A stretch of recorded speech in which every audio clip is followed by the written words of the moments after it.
Hi friends, how are you? It's Arthi, and this is going to be part 2 of my minimalism video. And I'm sorry for the first video being so bad in quality because it just got really dark out that day when I was shooting it, and so I didn't really look that great. I guess it wasn't so clear, and I just felt kind of bad about it after I finished. So sorry about that, but that's why I decided to come to the car for this one, so the quality will be a little bit better, and so you can see me or see me clearly while I'm talking. So this is going to be, like I said, part 2, and I'm going to talk in this video about myself after I discovered minimalism and kind of how it affected me and what I did. And then in the third video, I'll give you some tips and advice if you're a newbie or if you're considering going into being a minimalist. The third one will help you with that. Now, let me just tell you, so when I became a minimalist 2 years ago, I actually kind of dove into it head first. I didn't really think a whole lot about it because I was just so excited by the whole concept. I just wanted to take it all in and just make it a part of my life immediately. And I didn't really give myself time to slow down and to really think about what it meant to me and how I wanted to use it in my life. I mean, I kind of knew the basics of it. And the first thing that I did was that I decided that I was just going to go and attack my closets and just clean everything out.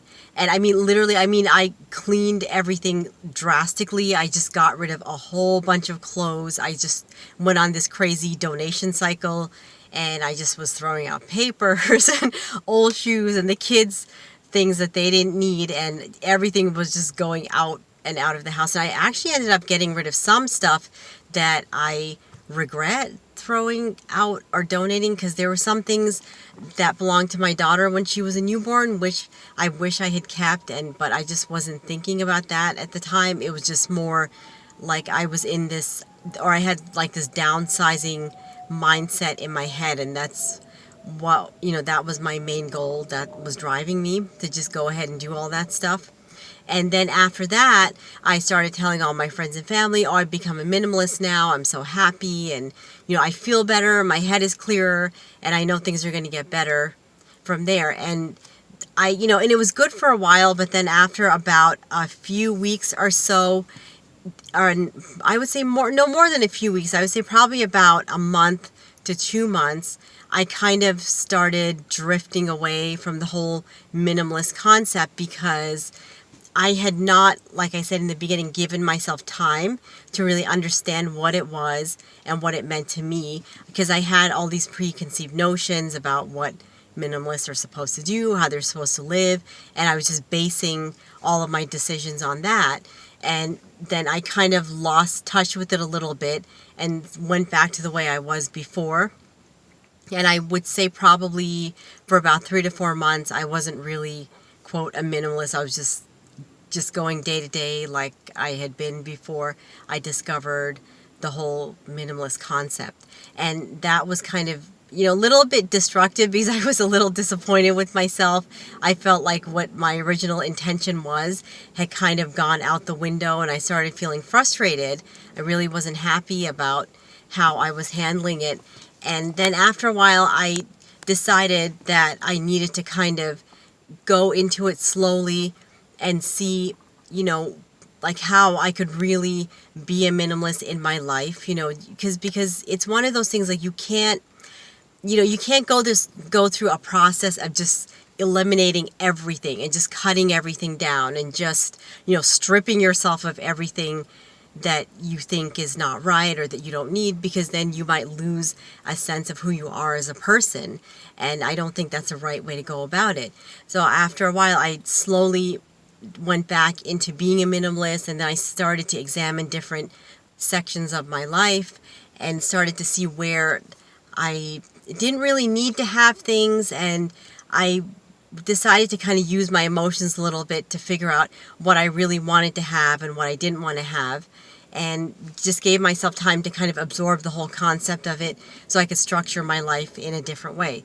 And then the first thing that happened was I decided that I didn't need to spend as much money as I was spending. So that was a big shift, because I used to love eating out, and I like going to the local deli, and I would always be buying the kids things. So the spending portion of it was the first thing that got cut down, and I didn't have any trouble with it because I realized that a lot of the spending was just excess on ridiculous things I really should not have been buying anyway.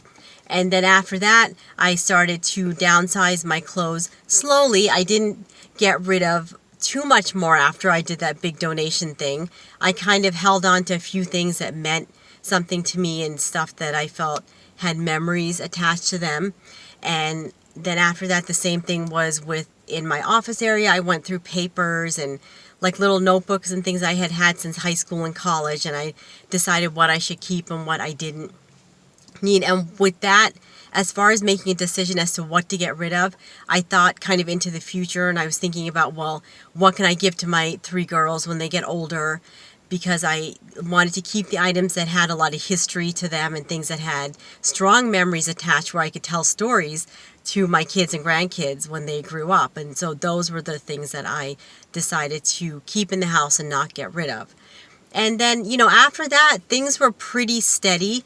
And up to this point, I've maintained those 3 things that I originally started out with. So the spending is way, way down. Even now, today in 2017, I really think a lot before I spend money on anything.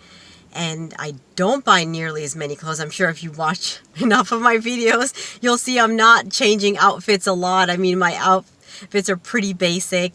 And, same thing with my cars. They're also pretty basic, and everything in the house is clean and it's in order. And I don't get stressed out about things anymore like I used to. And so that's how I have put being a minimalist to use in my life, So you have to take a little time, think about it, and decide who you want to be, what type of minimalist you want to be, because it's not like there's a set formula that you have to follow, which is what I did not get in the beginning. But I do understand it now, and I hope that that is something I communicated well to you guys so you can understand.